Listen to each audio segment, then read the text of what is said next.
90 years old. We are. Well, And 92 now, but it does feel like 2 years of our lives has gone missing. Well, it has. There was a pandemic. There was indeed. But now, during that time, I would imagine Harkness did not just sit still. And No. what was Harkness working on, and what innovations can we expect out of Harkness? Possibly some that were being worked on during the pandemic. Interesting. When this screen was set up, we'll have used a Qalif technology to do the install. Qalif is a light measurement system that we've developed and has been deployed widely in the industry. But when setting up RGB lasers, the Qalif Spectro is particularly important. So this is proprietary technology? It is indeed, Okay. yes. And that has developed during the pandemic, and we're very pleased this week to be launching the version 3 of the Qalif Spectro. Very important product to us, very important to the field engineers that we'll have seen setting up this screen. This screen was made Roanoke, Virginia, so in the United States. I was going to ask, it's a giant screen, so just trying to get it here must have been a challenge in and of itself. So Roanoke, Virginia, you have a plant there that makes these screens? We do, and we're very proud to be a US manufacturer. And during the pandemic, the government of Virginia really helped us through some very difficult days.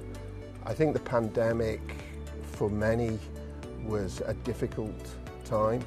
A vendor in the cinema industry, it was pretty tough. Yeah. So the factory's there, it's firing on all cylinders, producing some of the highest quality screens we've seen. You're right to ask the question about transport. I mean, we're seeing fuel and energy across the world as a major issue. Moving these screens is difficult. They inevitably take one truck. They're large, they're heavy, they're cumbersome. So one of the areas that we'll be talking to the industry about throughout 2022 is a new range of packaging technology called Compact Plus. And on the booth at this trade show, we're actually showing the prototype of that packaging. And hopefully it's going to raise some eyebrows, but what it will do is it will reduce transport by up to 85% in cost, and importantly, starts to really substantiate our message of sustainability. Well, and that's actually a good question, because there are supply chain issues now. It's no surprise. You have a plant in Roanoke. Do you make the screens anywhere else in the world? So China.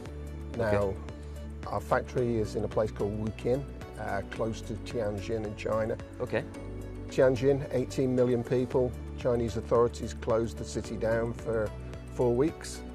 That must have been challenging. It was, and still remains challenging. You know, Shanghai currently on lockdown, but our factory there is our most modern and really does support large international players in that Chinese market. Fast forward into India, we've got a factory in Bangalore. Okay. India is one of the most fascinating cinema markets you'll ever wish to go to. From Bollywood to Hollywood. Absolutely, yeah. Absolutely. And our factory there is supplying regularly 1,000 screens a year into the Indian market. And our most established manufacturing is in France. Okay. We have a unit, Demaspec Manufacturing, that supplies the Middle East, that supplies Europe, that supplies all over the world. And environmentally, all of those factories run on water-based paints, so we've been able to reduce our volatile organic compounds by 94%. Again, part of that build up to sustainability. And as you and I were mentioning before the interview, looking at the ability to upcycle screens once they've gone past their lifetime. So in other words, taking the screen down, replacing it with another screen, possibly a Claris 170, and taking the other screen that just came down and turning it into something else that can be used. Correct. And that ability to repurpose is something that we've investigated for the last 5 years. In truth, the pandemic got in the way. Yeah, I would say it got in the way of a lot of things. But we're restarting that, and I think the industry, as I look at it, 23 and 24, will be really hopeful about what we can do for the environment.